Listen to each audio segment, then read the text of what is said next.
Hey Mod Runners, welcome back for another episode. Today we're going to be talking about Napa Wine Part 2, and then I'm going to talk about one of the bottles that I brought back with me. We're going to talk about two different wineries this time. One is Saintsbury, which is down in the Carneros area, and then the other one is Chateau Montelena, which is in the northern area, Calistoga. So let's get inside the pictures and we'll see you back here in a minute. Alrighty, so the first winery we're going to be talking about is Saintsbury. And Saintsbury, I want to point out, is mainly known for their Pinot Noir. As you can see on top of the barrel there, they have those large bulbous glasses, which are ideal for tasting Pinot Noir. They have other very tasty wines. They have Chardonnays and they have Pinot Gris and other different varietals, but they're mainly known for Pinot Noir. So if you're into Pinots, then I highly recommend checking them out. So anyway, moving along, I wanted to tell you that after you park, you walk down the path here and you're surrounded by this really lovely flower garden. And then you can go into the room, you meet with your tasting person, and then what they do is they actually send you back outside, and that's where you're going to be doing your tasting. We pulled up a couple of chairs and they had the bottle right there ready to go do different tastings with us. It was great, and we were able to take notes, and I have all my normal notes that I have that I normally take when I'm tasting. But what was really cool is that you're sitting outside. They have the umbrellas and larger tables for larger groups, and then for just a couple people you can just relax, enjoy, and they give you a great education about where the wine comes from in terms of like where they source their grapes, whether it's right there on the estate or other locations, and they do the pouring right there for you. I was able to do, I think I was able to taste like 6 or 7 different wines from them, and they were all really good. But I want to really point out that the location is just so relaxed and so friendly. Really, really great people that are pouring for us. You're surrounded by this spectacular little flower garden and the trees, and they even have a winery dog that loves bringing you over like a tennis ball. And if you're into dogs and friendly people, it's just highly, highly recommend. So after we did the tasting, I was able to get some pictures of the actual winery itself, showing you there, the stainless steel where they're fermenting the grapes, and then I was able to actually get some cool pictures of the vineyard. And because we were there in late August, we were able to get some large pictures of the grapes there. You can see I believe these were Pinot grapes, but I'm not positive. And that is Saintsbury, located on the bottom end of Napa in the Carneros area. Alright, so moving right along, we have the next winery, which is Chateau Montelena. And Chateau Montelena is on the other end of Napa, at the top end of Napa, in the Calistoga area. And the neat thing about Chateau Montelena is it's a very, very well-known winery. If you know of the 1976 tasting in Paris, or the movie Bottle Shock, this is the winery that helped put Napa and California wines on the map. So we wanted to go to Chateau Montelena, which I had tasted a bunch of their wines previously, but I had obviously never been to the winery itself. So this one is a little bit more touristy because of the movie, and people are interested in checking out the winery itself. So be aware of that there are a little bit more crowds, and it's not quite as home feeling as you would at some of the smaller wineries. But their wine is very good, and you can buy their wines in several different locations, and I believe they even have them in some higher end grocery stores, and of course obviously specialty wine shops can obviously get their wine. They're very well distributed.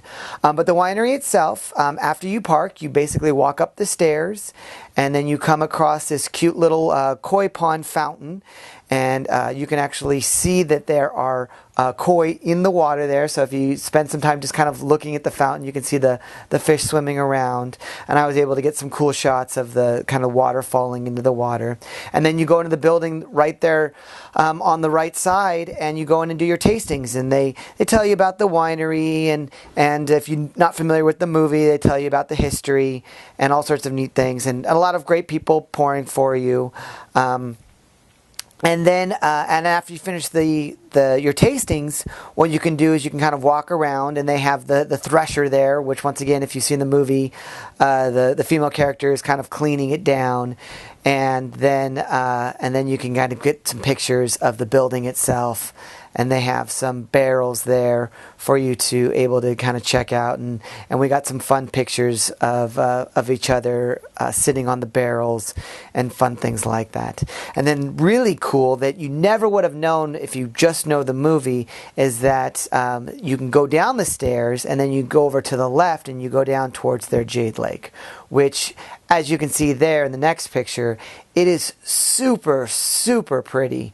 You never would have figured this kind of beautiful oasis in the desert, especially after seeing the movie. You just kind of think very dry, deserty area with the grapes, but they had this great, beautiful little lake right behind there, so you can walk along the path. And then you can see the chateau up above through the trees there. And then walking along the path, and you get pictures of the lake itself. They have these cool little bridges and floral shrubbery overhangs. And then, walking along the bridges there, come upon this really cute little kind of gazebo, which, if I'm not mistaken, they also are able to do tastings there, but those are by reservation and special appointments. So if you're interested in doing a tasting out there, obviously give them a call and find out if that's still available. We did our tasting right there in the main tasting room, but I know with this location, you can do picnics and other great stuff. We were able to get there right as they were closing, so there weren't a lot of crowds around us to get these pictures. And then finally, just this really, really cool shot of the lake itself.